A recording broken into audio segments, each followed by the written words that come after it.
C'est bon? Bonjour à tous, j'espère que vous nous entendez bien. Voilà, on va commencer. Donc, je me présente, je m'appelle Gérard Bonanno, je suis le directeur du Centre d'information et d'orientation d'Angoulême. Voilà, on va tout de suite rentrer dans le vif du sujet, car le sujet de notre conférence, c'est être lycéen. Alors, n'hésitez pas à nous poser des questions via le chat. Nous y répondrons dans la mesure du possible. Et là, on va vous donner, comment dire ça, une vue d'ensemble de ce que sera pour vous l'année prochaine, quand vous serez soit un lycéen de lycée général et technologique ou un lycéen de lycée professionnel. Voilà, vous allez rentrer dans quelque chose de nouveau. Alors, en introduction, ça peut être une année qui fait un peu peur, mais ne vous inquiétez pas, hein, c'est la continuité de la troisième. Donc, ce que vous avez fait au collège vous prépare automatiquement à mieux appréhender ce que vous allez découvrir dans le lycée où tout est plus grand. Voilà. Je vais passer la parole à nos deux intervenantes. Elles vont se présenter et ensuite, nous essaierons de vous dresser un tableau de ce qu'on attend d'un lycéen et surtout, peut-être aussi, ce que le lycée peut vous apporter en tant que lycéen. Voilà. Je laisse la parole à ma collègue qui est à ma gauche. Bien, bonjour à tous, je m'appelle Delphine Libaudot et je suis le proviseur du lycée Guès de Balzac pour la troisième année consécutive. Alors, on est là pour vous parler, je crois, plus de ce qu'est être lycéen en général, davantage que du lycée Guès de Balzac en particulier. Et comme vient de l'indiquer M. Bonanno, c'est vrai qu'entrer au lycée, ça fait peur, surtout quand on arrive dans un gros établissement. Mais pour l'avoir observé pendant ces dernières années, les élèves s'adaptent impeccablement à ces nouveaux locaux. Il suffit juste de les visiter, d'y vivre. Et puis, on tombe toujours sur deux gentils copains pour nous aiguiller, des adultes qui nous orientent dans les premiers jours. Et tout se passe parfaitement. Donc, il ne faut pas avoir cette crainte-là, quel que soit l'endroit où vous arriverez. Donc, je suis Françoise Cuisinier, la proviseure du lycée des métiers, lycée professionnel Jean Caillot à Rueil-sur-Tour. Donc, je ne vais pas reprendre ce que a dit ma collègue. Après, le lycée professionnel, c'est un lycée bien particulier puisqu'on forme à des métiers. Et il est bien évident que lorsque vous arrivez au lycée professionnel, il faut que vous ayez déjà une petite idée, voire une idée bien précise du secteur d'activité dans lequel vous voulez vous orienter.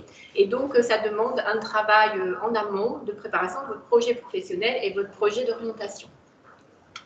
Alors, là, vous êtes en plein, comment dire ça, vous avez fait peut-être vos intentions au niveau de vos vœux d'orientation. Vous allez passer bientôt à la troisième phase vers le mois de mai où vous allez prendre vos décisions. Là, on va essayer de dresser un peu le portrait de ce qu'on attend d'un futur lycéen en termes de savoir-être et peut-être aussi de savoir-faire. Donc, écoutez, si on peut déjà dresser les grandes lignes de ce qu'on demande d'un lycéen, peut-être ça leur donnera des idées et peut-être la curiosité d'aller chercher un peu plus loin sur les attendus, les objectifs du lycée. Donc, je laisse la parole à une de vous deux ou vice-versa. Alors, le lycée professionnel, lorsqu'on choisit le lycée professionnel, c'est qu'on a déjà une idée du métier éventuel que l'on veut faire plus tard. Et donc, il faut donc avoir une idée du secteur d'activité dans lequel on veut s'orienter.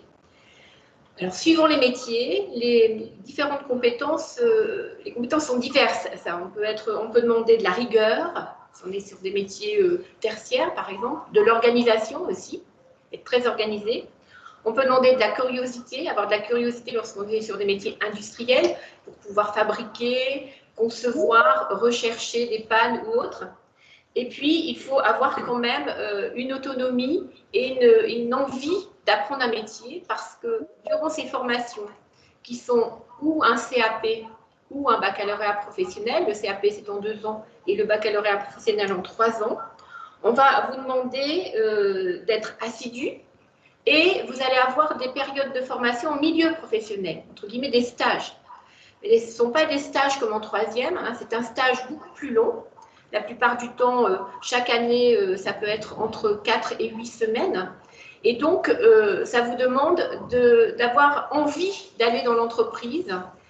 En plus, ces périodes de formation au milieu professionnel, elles comptent à l'examen, elles sont évaluées. Donc, Là, moi, je suis proviseur en lycée professionnel et je le vois bien, on a des élèves qui arrivent souvent parce que vous n'avez plus envie d'être à l'école, vous voulez apprendre un métier, mais il faut vous dire que dans les 30 heures de cours que vous avez par semaine, vous avez la moitié du temps qui est en enseignement professionnel, mais vous avez également encore de l'enseignement général, qui certes est en lien avec la voie professionnelle dans laquelle vous êtes, mais il y a du français, des mathématiques, de la langue, des langues vivantes, des sciences, etc. Donc il est très important de comprendre que on peut entendre que vous en ayez un peu assez du collège, et que vous voulez apprendre un métier concret, et ça c'est le rôle du lycée professionnel. C'est un des objectifs du lycée professionnel, de vous apprendre un métier avec des enseignements qui sont concrets, en lien avec la profession dans laquelle vous vous dirigez. Mais il est bien évident que vous aurez aussi du français, des mathématiques, etc. Voilà. Donc ça, c'est très, très important. Il faut aussi avoir des qualités humaines, parce que lorsqu'on est en stage en entreprise, eh bien, on est en travail d'équipe, quelle que soit la profession. Et donc, il faut savoir travailler en équipe. Très important lorsqu'on est en lycée professionnel, puisque vous avez un certain nombre de projets à mener et ils se font en équipe. Voilà un petit peu par rapport au lycée professionnel. Alors j'enchaîne du coup avec ce que pourrait être un élève type de lycée général et technologique.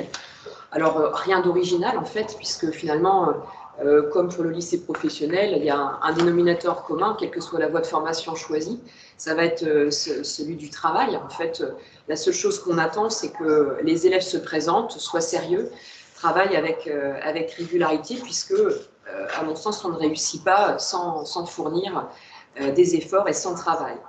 Alors évidemment, ce n'est pas un programme réjouissant, vous annoncez ça comme ça ce matin, ça vous enthousiasme peut-être pas trop, mais souvent je dis ça aux élèves, qu'est-ce qu'on risque à travailler et à essayer de creuser certains domaines ou pousser une première porte sur un sujet dans une des disciplines, eh bien c'est tout simplement d'en pousser d'autres, peut-être des portes, d'aller encore un petit peu plus loin et de découvrir des choses intéressantes. Peut-être découvrir un domaine de prédilection qu'on aura un petit peu plus tard quand on sera adulte ou étudiant. Et j'ai besoin de vous signaler que toutes les disciplines ont leur importance, c'est-à-dire qu'il y a un tronc commun de toute façon avec un certain nombre de disciplines, celles que vous connaissez déjà pour la plupart et comme Madame Cuisinier vient de l'indiquer. Et ces disciplines, elles ont leur intérêt parce qu'on a besoin d'avoir une culture générale pour évoluer dans notre vie d'adulte. Et puis, si on a envie de comprendre le rôle qu'on va jouer dans la société dans laquelle on est, quand on va choisir quel type de métier on veut exercer, si on veut être responsable ou si on veut plutôt être salarié, un simple salarié, sans que ce soit péjoratif, si on veut découvrir qui on est tout simplement, eh bien, il faut faire ce travail et cette étude de l'ensemble de ces enseignements. Donc, de ce fait, oui, être sérieux, c'est aussi être un minimum organisé, c'est suivre les indications que les enseignants donnent au fur et à mesure. C'est pas un saut brutal, les choses se font de manière naturelle et progressive. Et puis, si on se plie avec confiance aux conseils qui sont donnés par les équipes, si on continue à rester honnête avec soi-même et donc dans le cadre des évaluations, eh bien, on y parvient. Et puis, avec un petit peu de curiosité, avec l'envie d'aller parfois un petit peu plus loin, c'est là qu'on éprouve du plaisir à ce qu'on fait. Et puis surtout qu'on donne du sens à la scolarité qu'on a en lycée, en fait. Parce que ça ne suffit pas d'y arriver au lycée. À la limite, vous avez tous la possibilité d'y entrer l'an prochain. Mais demandez-vous pourquoi vous y venez. Alors je crois que c'est une question qu'on peut poser à n'importe quel élève français aujourd'hui. Pourquoi il vient à l'école ? Il y a eu toute une bataille pour que les élèves ils soient à l'école tous les jours, qu'on leur enseigne, qu'ils soient éduqués. Il y a toute une histoire de notre système éducatif. Et si on se dit, voilà, c'est une chance pour moi de venir au lycée, quel que soit ce lycée, d'y apprendre des choses et d'y grandir pour avoir une place en société, la tenir quand je serai adulte, eh bien, c'est là qu'on réussit et qu'on s'y plie. Alors oui, on a compris, ça doit se faire naturellement, le passage du collège au lycée. Donc on va retrouver quand même des personnes que l'on connaît déjà au collège, on va retrouver les professeurs en l'occurrence.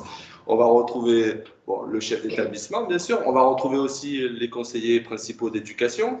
On va y retrouver les infirmiers. On va y retrouver les psychologues de l'éducation nationale, etc., etc. Et on va retrouver quand même des personnes, enfin des personnels que l'on connaît déjà au collège. Donc ça peut déjà rassurer l'élève.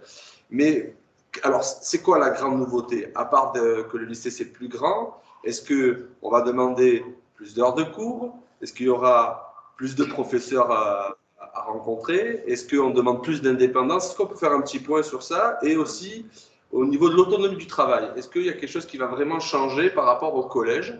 Est-ce qu'on peut refaire peut-être préciser ça, s'il vous plaît? Alors, sur le lycée professionnel, on prépare les élèves au métier d'avenir et on leur transmet des savoir-faire d'excellence. Et c'est 30 heures de cours par semaine. Donc, par rapport au collège, un petit peu plus, mais pas énormément, dont la moitié est consacrée à l'enseignement professionnel. Mais, par exemple, dans des ateliers, mais aussi avec de nouvelles manières d'apprendre, des enseignements généraux qui sont plus concrets en lien avec les métiers et où des professeurs d'enseignement professionnel et d'enseignement généraux enseignent sur la même heure de cours, en même temps, dans la même salle. Et donc, un lien, alors ce lien se fait surtout en mathématiques et en français, on appelle ça de la co-intervention, des cours de co-intervention, où le professeur de mathématiques ou le professeur de français intervient avec le professeur d'enseignement professionnel. Et donc, les cours de matière générale sont en lien avec l'enseignement professionnel, avec le métier que vous apprenez. Et puis, il y a la réalisation d'un chef-d'œuvre qui est à préparer à l'examen, qui prépare à l'examen avec une présentation orale, un petit peu comme vous faites les épis au collège, mais là, on est plus sur une réalisation professionnelle en lien avec votre métier. Et puis, on a des parcours plus personnalisés, c'est-à-dire que grâce à la classe de seconde, par des familles de métiers, là, au lycée professionnel, lorsque vous allez choisir votre voie d'orientation à la fin de la troisième, vous allez choisir une famille des métiers. Et pas forcément le baccalauréat professionnel, je vais donner un exemple, commerce, vente, ou accueil, ou chaudronnerie, ou autre. Là, vous allez choisir une famille des métiers. Et à l'issue de cette seconde famille des métiers, vous allez choisir vers quel métier plus précisément vous voulez vous orienter. Ce qui fait que ça vous laisse encore un petit temps de réflexion pour savoir vers quel métier réellement vous voulez aller. Ensuite, on a 100 heures d'accompagnement par an pour consolider les apprentissages en français et en mathématiques. Et il y a des passerelles entre l'apprentissage et le statut scolaire. Alors, il faut que vous sachiez que quand vous entrez en lycée professionnel, sur certaines formations, vous pouvez être ou apprenti ou sous statut scolaire. Mais pour être apprenti, il faut à ce moment-là que vous ayez un patron qui vous a signé un contrat de travail. Donc, sur les compétences, on en a déjà parlé. L'élève qui choisit vraiment la voie d'orientation, c'est qu'il a déjà une idée de son projet professionnel. C'est très important. Et donc, du secteur d'activité dans lequel il veut travailler. Et puis, ce qui change énormément, c'est que les formations au lycée professionnel, elles ne sont pas forcément à côté de chez soi. Quand vous choisissez un métier, suivant le métier que vous choisissez, le lycée professionnel, il peut être à côté, mais il peut être dans une autre ville, il peut être aussi dans un autre département. Et là, ça implique d'intégrer l'internat. Et à ce moment-là, il faut avoir bien réfléchi ce choix. Ça veut dire que ça vous oblige à partir. Ce que je vais faire, c'est que je vais prendre mon portable, mais du coup… Monsieur Le Gall, il faut éteindre votre micro. Merci. Je continue.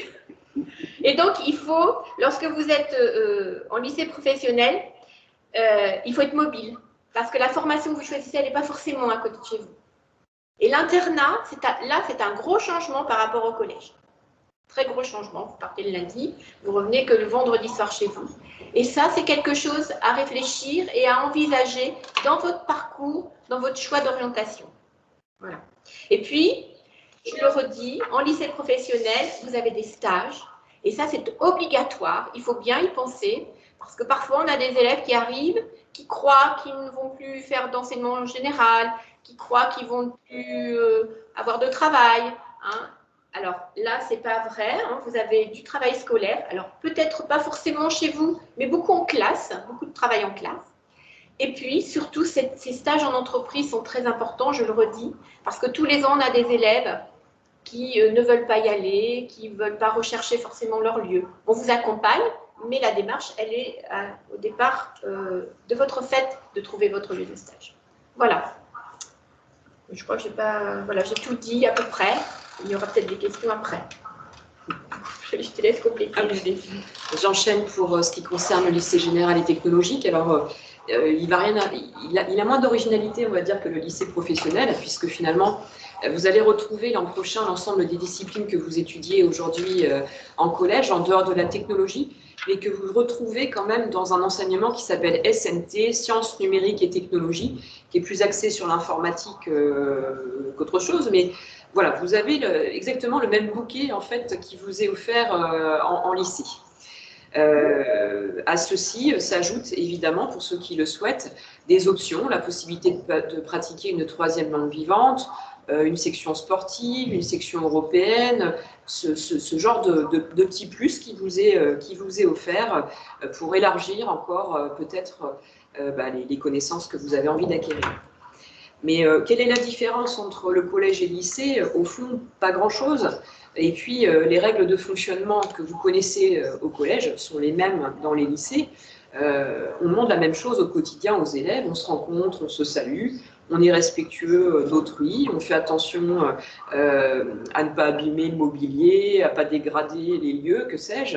Rien d'original en fait à ce que vous connaissez déjà. C'est la raison pour laquelle on vous dit tout à l'heure qu'il ne fallait pas vous inquiéter, puisque tout ce que vous vivez déjà, vous serez dans la continuité finalement de ce que vous connaissez et de ce que vous avez commencé à apprendre au fur et à mesure depuis que vous êtes scolarisé, depuis l'école maternelle, osons le dire.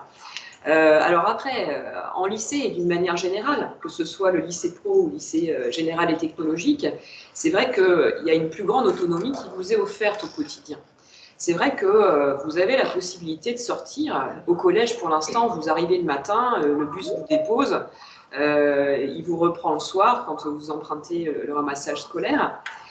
Au lycée, c'est vrai que vous pouvez être déposé par un bus le matin, mais si vous avez un trou d'emploi du temps, vous avez la possibilité de sortir de l'établissement, d'aller faire un tour, une course, d'avoir un rendez-vous parce que vous allez passer le code et que vous allez faire une heure de code à côté dans une auto-école, parce que vous avez un rendez-vous médical, que vous avez un suivi, que vous avez un cours particulier de musique ou d'autres choses, peu importe. Vous êtes libre d'aller et venir en dehors de votre emploi du temps. À présent, voilà, cette autonomie, c'est quelque chose qui s'apprend. Et je crois qu'au début, il faut rester raisonnable peut-être et continuer à vivre une petite vie de collège tranquille au lycée pour s'approprier progressivement cette liberté, puisque vous venez dans l'établissement pour y travailler. Et si vous êtes tout le temps dehors, à faire parfois de mauvaises rencontres, ce ne sera peut-être pas l'idéal pour vous. Et vous avez la possibilité dans l'établissement, il y a des salles d'études, il y a toujours un centre de documentation et d'information où vous pouvez travailler, vous pouvez même vous faire aider. On a des surveillants qui encadrent les études auxquelles vous pouvez poser des questions, qui y répondront, qui vous guideront, qui vous proposeront de prendre contact davantage avec votre enseignant s'ils ne peuvent pas aller plus loin. Mais voilà, des lieux qui vous permettent d'avancer votre travail personnel et de ne pas vous laisser surprendre par une évaluation parce que vous n'aurez pas pris le temps d'avoir cet apprentissage progressif des cours. Alors, je ne sais pas si je peux aller sur la question de la réussite justement et de l'apprentissage des cours ou si ça fait l'objet d'un autre développement un petit peu plus tard. Alors, j'avais une question peut-être, parce que je m'étais préparé à certaines questions. Bon, on a parlé d'autonomie. On a parlé aussi peut-être d'organisation entre guillemets, mais peut-être la question c'est de savoir qu'est-ce qui est le plus important par rapport, par exemple, à la prise de notes ou quand un prof fait un cours, qu'est-ce qu'on va demander de nouveau à l'élève lycéen? Parce que quand même, bon, le collège, on a des cours, c'est assez, on va dire, cadré, pour ne pas dire organisé de manière à ce que, en sorte, l'élève ait tout l'étayage possible, et puis à la maison, il sait ce qu'il doit faire, etc., etc. Est-ce qu'il y a une nouvelle compétence à développer au lycée qui est développée par tous les élèves, ou est-ce que ça demande plus de temps pour certains élèves par rapport à d'autres? Voilà, je voudrais qu'on revienne un peu sur, par exemple, un exemple concret sur la prise de notes. Qu'est-ce qu'on demande à un élève au lycée quand on entend ça, prise de notes?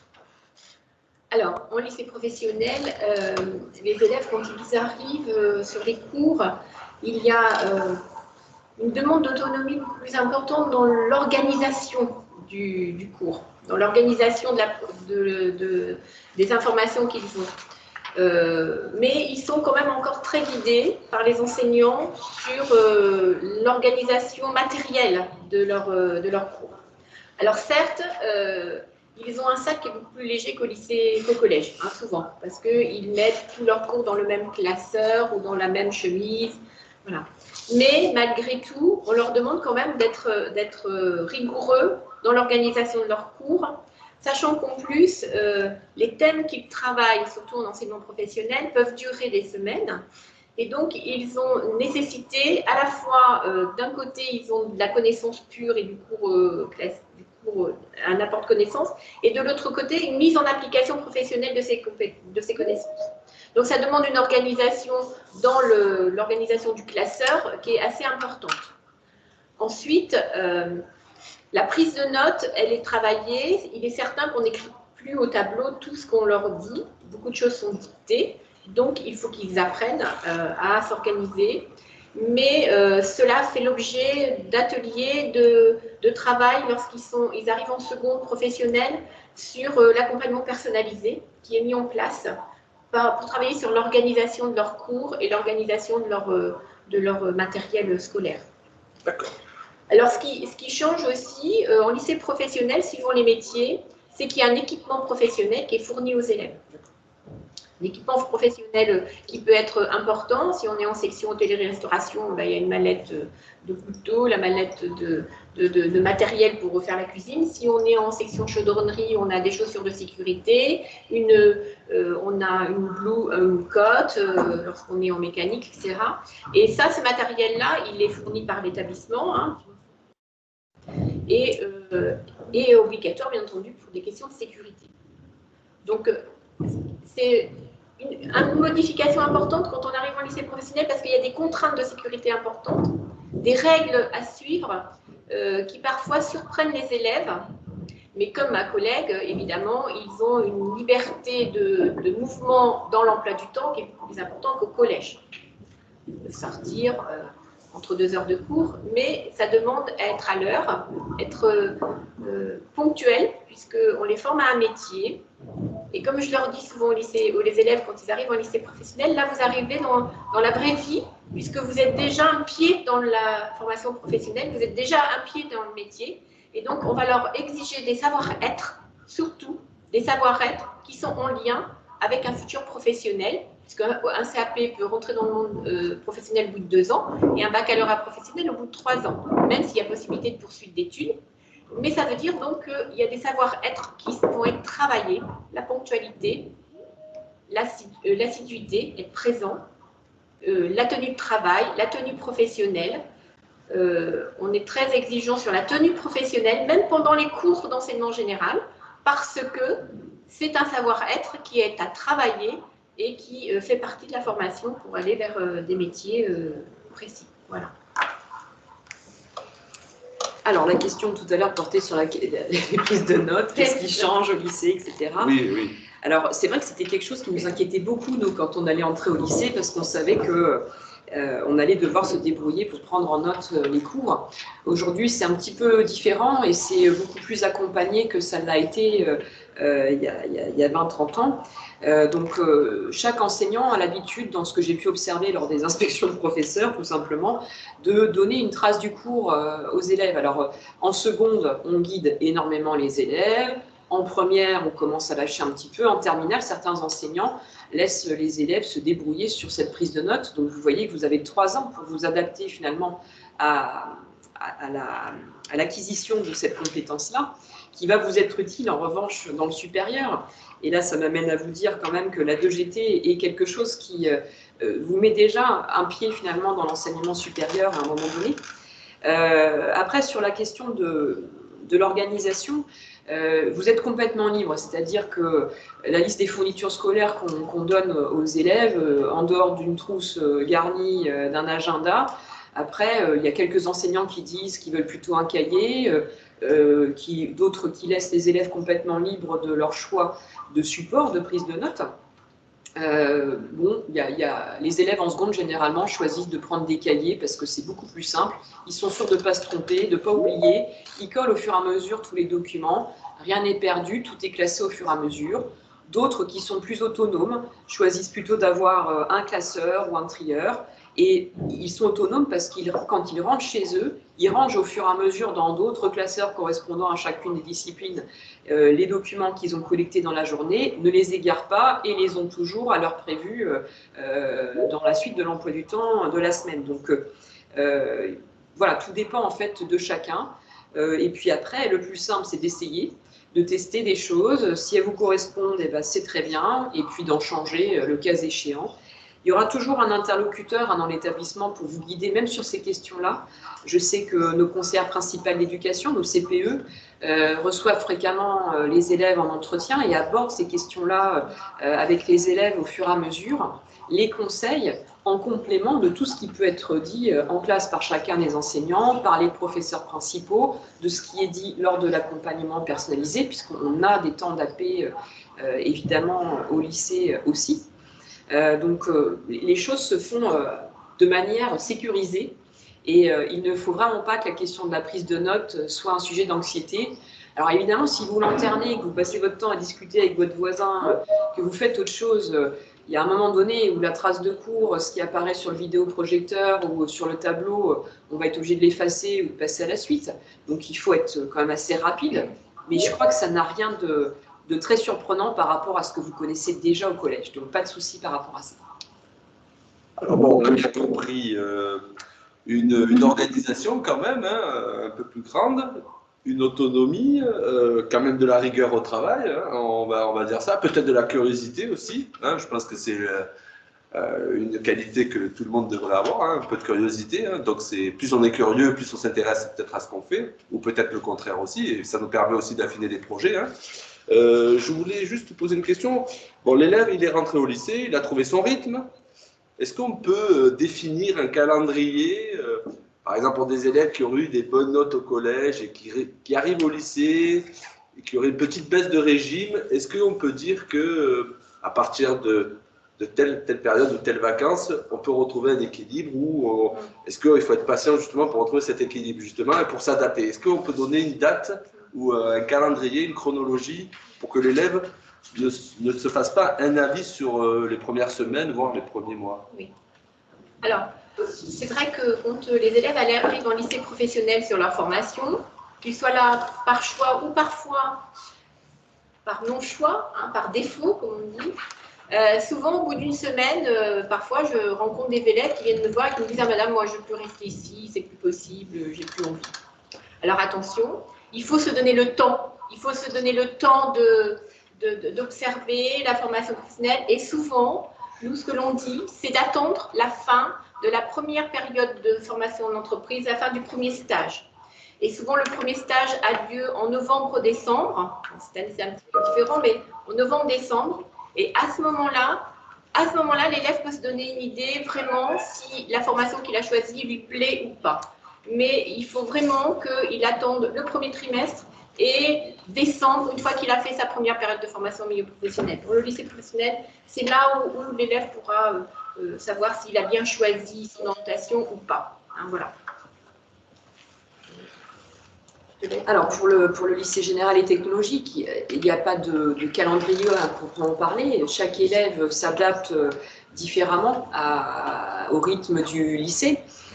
Donc, pour certains, au retour des vacances d'automne, l'affaire est réglée. Pour d'autres, c'est plutôt au retour des vacances de Noël. C'est à peu près ça, on va dire, la fourchette. Bon, certains, on les poursuit encore jusqu'aux vacances de février, aux vacances de Pâques, il n'y a pas de souci. Mais c'est pas grave. Enfin, je veux dire, vous allez vous adapter de toute façon au lycée. Après, voilà, ça revient aussi à se demander comment on y réussit. On y réussit, je vous le disais tout à l'heure, sans originalité, en travaillant. Alors, quelle est la différence entre le travail que l'on fournit au collège et au lycée? Et puis pour cela, je vais vous raconter une anecdote qui m'avait choquée. Quand je suis devenue chef d'établissement, j'étais principale adjointe de collège. Et chaque année, on était réunis, on réunissait nos parents d'élèves en début d'année avec tous les établissements de la petite ville où on se trouvait. Et quand le proviseur du lycée général et technologique voisin s'exprimait, il expliquait aux familles ah, votre enfant est arrivé au lycée à la rentrée, eh bien, il va falloir qu'il se mette au travail. Et je trouvais ça insupportable parce que moi, j'étais en collège. On travaille au collège aussi, ça c'est une évidence. On travaille partout. Dès qu'on est à l'école, on a commencé à travailler. Peut-être que la différence entre le travail entre le collège et le lycée est la suivante. Au collège, quand vous êtes un élève attentif en classe, que vous faites les exercices qui sont demandés au fur et à mesure, que vous êtes sérieux, eh bien généralement vous réussissez, comme M. Bonanno vient de le dire, ça se passe très très bien. Au lycée, il y a un petit plus à fournir. Il y a un travail de fond en fait à amorcer dans l'apprentissage des cours. Et l'apprentissage des cours, ça n'est pas se contenter de le lire une fois et puis de passer à autre chose, c'est l'apprendre véritablement. Et qu'est-ce que c'est qu'apprendre un cours? Eh bien, c'est en connaître son architecture. Souvent, quand je reçois des élèves en entretien, je leur dis « mais tu fais quoi en histoire géo en ce moment ?»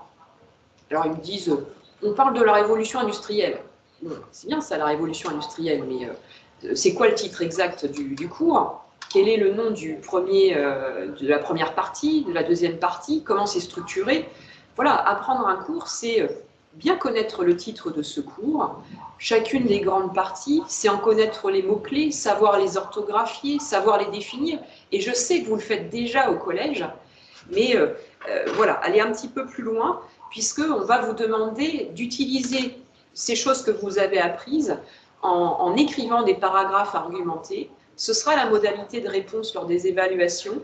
Donc, vous le faites maintenant que vous êtes arrivé en troisième, vous avez commencé en quatrième, vous le faites en troisième, mais là, ce sera systématique, alors que ça a été un apprentissage progressif sur le collège. Et puis, cette capacité à faire une réponse construite et argumentée, c'est des compétences qui vous seront utiles ensuite dans l'enseignement supérieur. Et je dirais que réussir sa scolarité en lycée, c'est aussi concevoir un projet d'orientation solide, c'est arriver et dès la seconde, commencer à se demander ce qu'on veut faire après le bac pour donner du sens finalement à tout ce que vous allez faire au quotidien et peut-être consentir certains efforts, peut-être que la physique, c'est pas votre truc, et ben, vous vous rendrez compte que c'est quand même important de faire de la science physique, il ne faut pas abandonner. Parce que quand on se projette de façon un petit peu plus lointaine, même si on se trompe, hein, même si on bifurque, à un moment donné, on change de parcours, il y a rarement des parcours rectilignes, eh bien, avoir quelques connaissances dans ce domaine peut être utile. Alors, il y a des élèves des fois qui nous disent « expliquez-moi, je vais faire du droit, comment ça va se passer, la première année de licence, le master ?» Bon, bah, laissez-vous une chance avant de vous dire « ça va se passer comme ça en première année, en deuxième année, en troisième année ». Vous allez peut-être rencontrer un enseignement particulier qui va vous plaire, dont vous ignoriez l'existence, peut-être rencontrer un enseignant qui va vous donner des idées, qui va vous intéresser et que vous aurez envie de suivre dans ce qu'il vous propose. Et ce sont autant de choses, finalement, qui seront déterminantes et qui vous permettront d'aller dans une direction peut-être différente de celle que vous aviez imaginée au départ. Donc, les choses sont complètement ouvertes. Dès lors que vous l'acceptez, que vous restez ouvert et à l'écoute, curieux, comme M. Bonanno le disait tout à l'heure, les choses se passent très bien.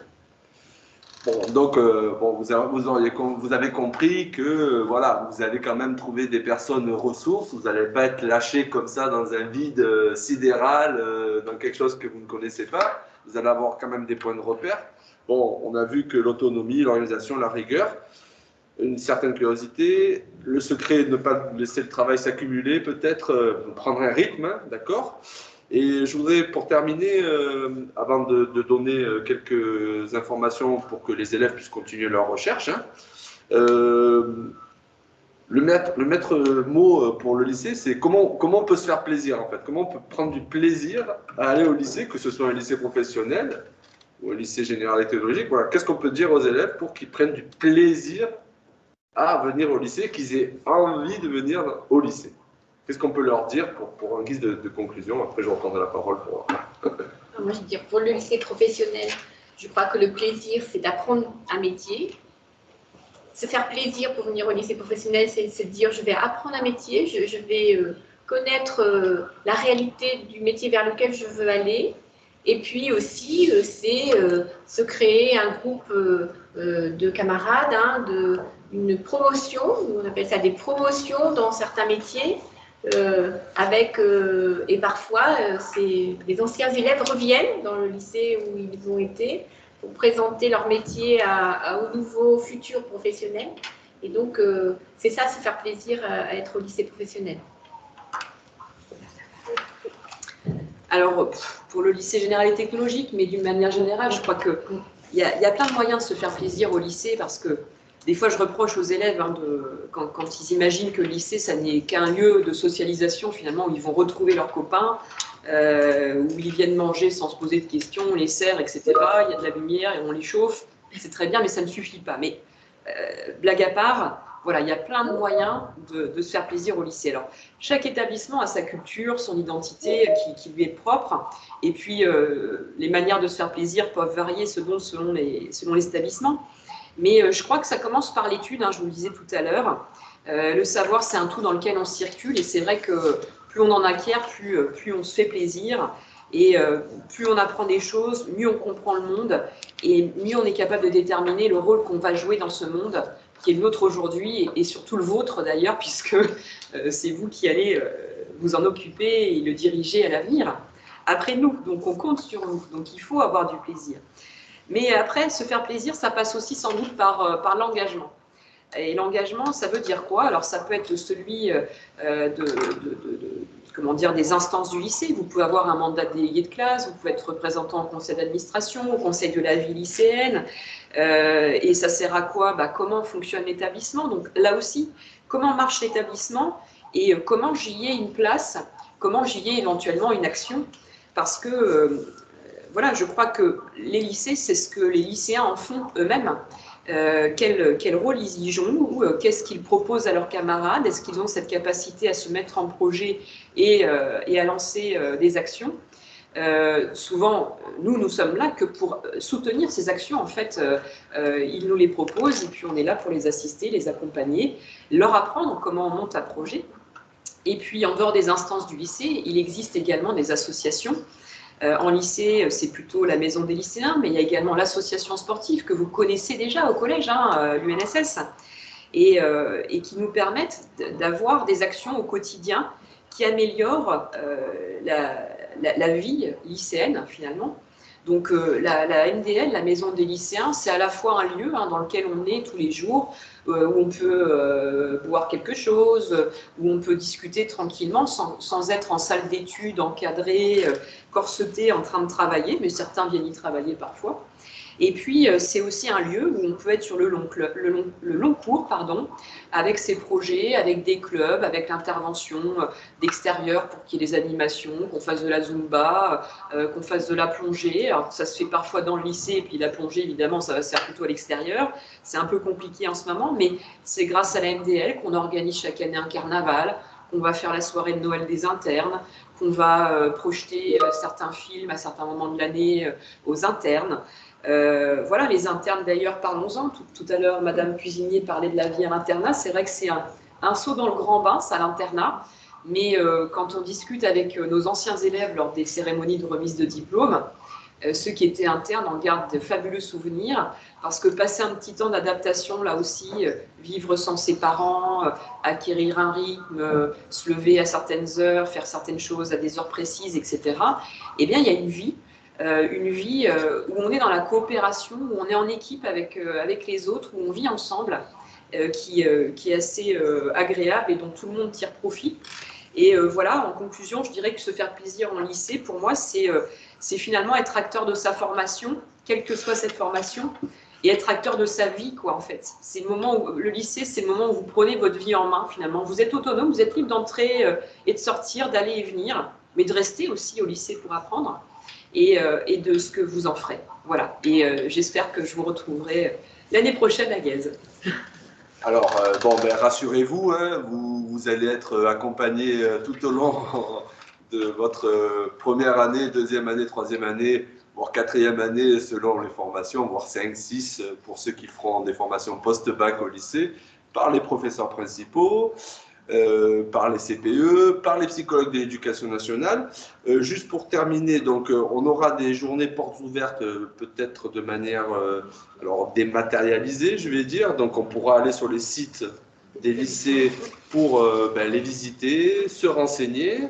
Les différents sites internet que vous connaissez, donc le site de l'ONICEP et les différents sites d'information que vous pouvez trouver sur Internet, mais attention, ne pas vous éparpiller, hein, demandez conseil à votre professeur principal, vos professeurs principaux, pardon. Les visios, je rappelle qu'elles seront visibles donc en podcast ou en rediffusion quand vous le voudrez. J'ai envoyé un message à des professeurs pour savoir s'il y avait des questions.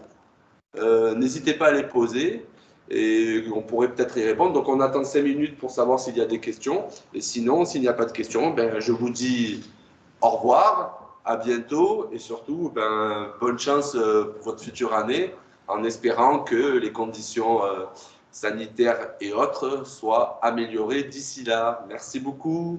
Donc j'attends vos questions, s'il vous plaît.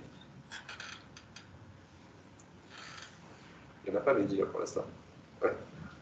Donc, il y en a qui veulent intervenir Ils peuvent prendre la parole peut-être. en prenant la parole. Vous pouvez aussi prendre la parole, hein, si vous le désirez. Ah, il y a le collège Alfred de Vigny qui veut prendre la parole ou poser une question.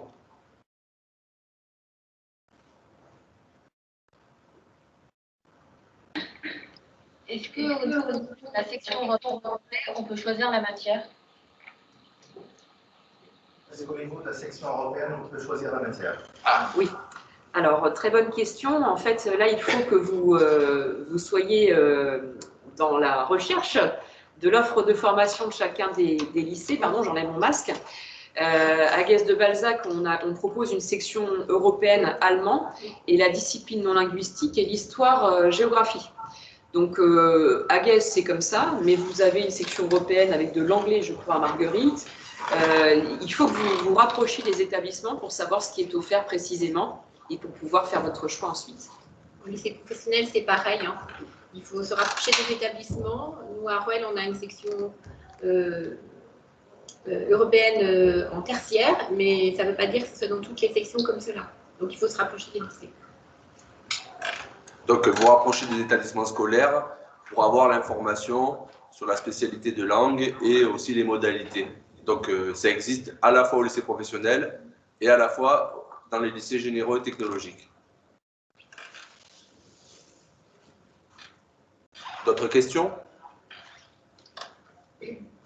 Allez-y, hein, c'est le moment, hein, et puis il ne faut pas hésiter, même si il n'y a pas de question bête, hein, une question reste une question. Hein. Ah oui, tout à fait.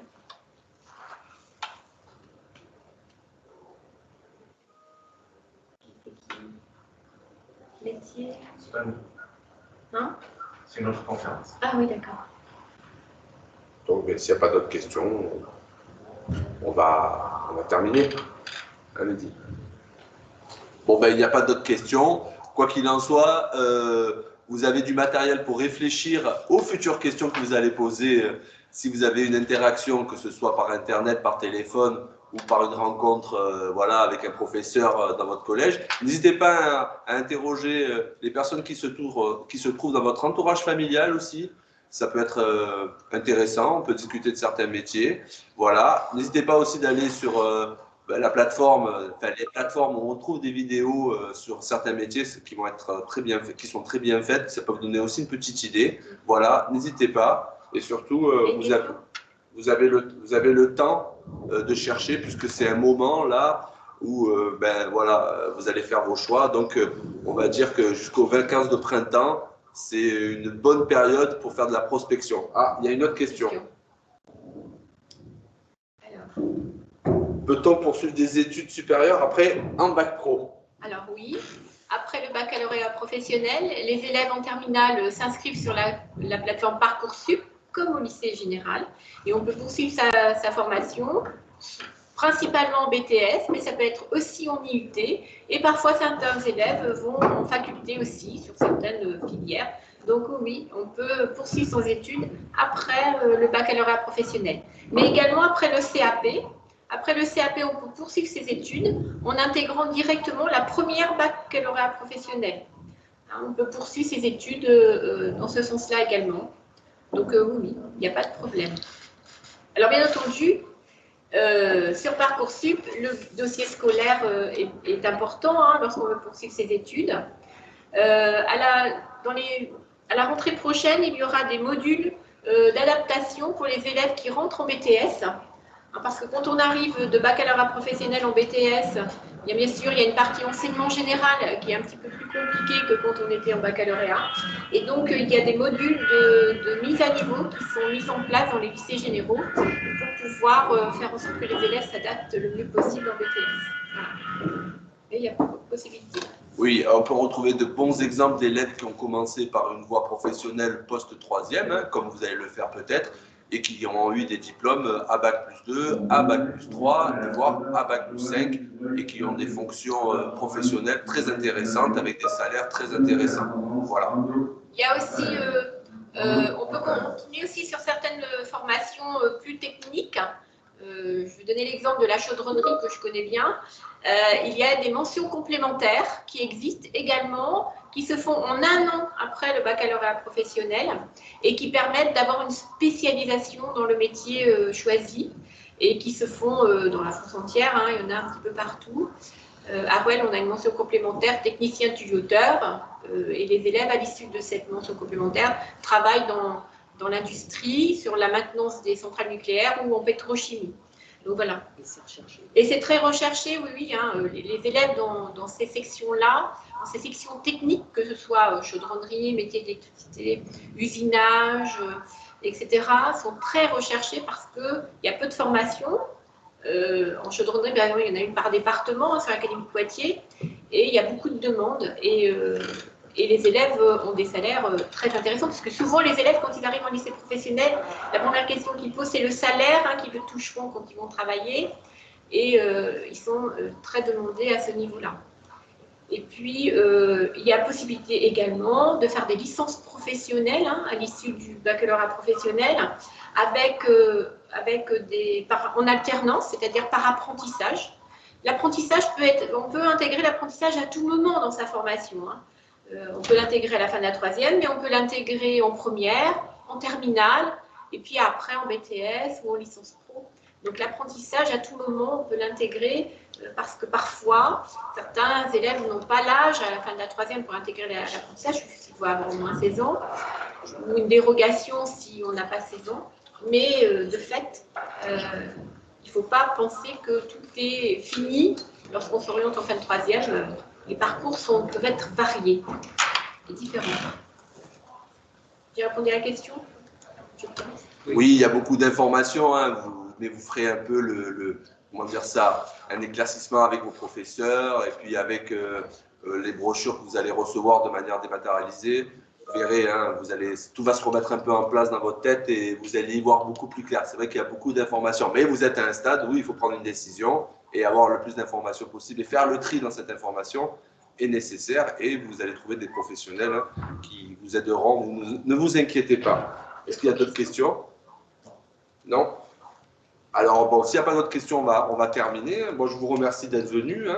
Merci. N'oubliez pas de continuer vos recherches via les journées portes ouvertes, les sites internet, je répète. Il y aura des diffusions aussi sur les médias type Radio Attitude et RCF dans les semaines qui viennent pour vous donner quelques indications. Posez des questions autour de vous, soyez curieux et surtout, comme disait un célèbre animateur, bon vent. Bon, en ce moment, c'est peut-être pas le cas, mais en tout cas, on vous souhaite, toutes les réussites possibles et un épanouissement au lycée qui vous rendra, citoyen responsable et heureux. Voilà, merci beaucoup. Excusez-nous, nous aurions une dernière question, s'il vous plaît. Ah oui, on peut la prendre. Je vous laisserai. Y a-t-il une démarche spécifique pour obtenir une bourse mérite pour l'intégralité des années au lycée et est-ce compatible avec l'internat? Et être quoi avec l'internat, pardon? compatible? Est-ce que c'est compatible avec l'internat? C'est deux choses qui sont complètement indépendantes l'une de l'autre. La bourse au mérite, c'est simple. Si l'élève est méritant tout au long des 3 années de lycée, chaque année, on récupère la liste des élèves qui ont la bourse. On la fait se poursuivre l'année suivante. Dans la plupart des cas, c'est très rare en fait qu'on dise non à un élève une année pour que cette bourse soit maintenue. C'est vraiment très très rare. Ça arrive, mais ça n'existe quasiment pas. Souvent lié à l'absentéisme. Voilà. Et en fait, pour éviter que ça se produise, il faut tout simplement venir chaque jour, être présent et puis après faire le boulot comme on vous l'a expliqué pendant toute cette conférence. Voilà. Est-ce que ça répond à votre question, madame? Oui, merci beaucoup. Je vous en prie. J'en profite pour dire une chose concernant l'internat parce que c'est à peu près la même situation pour tous les établissements. Et en plus, cette question m'a été posée il y a quelques jours là, par des parents qui voulaient savoir quand les portes ouvertes allaient se faire dans mon établissement, s'il fallait prendre rendez-vous et ainsi de suite. Et je leur ai donné les indications, mais ils m'ont quand même posé une question sur l'internat. Et c'était comment on arrive à y entrer, quels sont les critères. Donc, le premier critère, évidemment, pour entrer à l'internat, c'est l'éloignement géographique. Plus vous êtes éloigné de l'établissement, plus vous avez de chances d'y entrer, naturellement. Et a fortiori, quand votre lieu de domiciliation n'est pas desservi par des transports en commun ou mal ou ne correspondant pas aux horaires du lycée. Ça, c'est une première chose. Et puis surtout, voilà, quand on inscrit les élèves tout début juillet, juste après le DNB, eh bien, on collecte l'ensemble des dossiers et puis on tient une commission en fait pour savoir quels sont les dossiers que nous allons conserver, quels sont ceux que nous allons écarter. Il y en a quelques-uns qu'on met de côté, pour lesquels on ne répond pas immédiatement parce que faute de place, hein, tout simplement, on ne fait pas un tri à la tête du client, c'est vraiment le nombre de places dont nous disposons qui détermine la réception à l'internat. Et puis il arrive parfois que entre septembre et octobre-novembre, finalement, on recontacte les familles et on leur redonne finalement cette possibilité parce que l'internat, c'est quelque chose qui convient à une bonne part des élèves, pas trop à d'autres, donc il suffit qu'on ait des missions et puis ça libère une place et ça permet à quelqu'un d'autre d'y arriver sans aucun souci.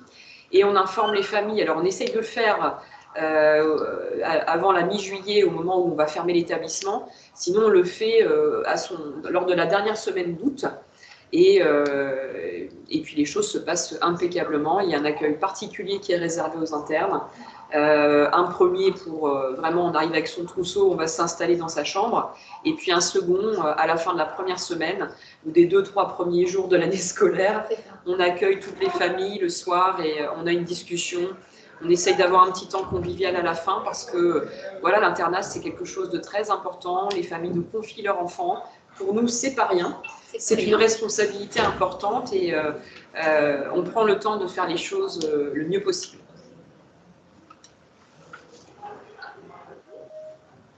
Oui? D'autres questions?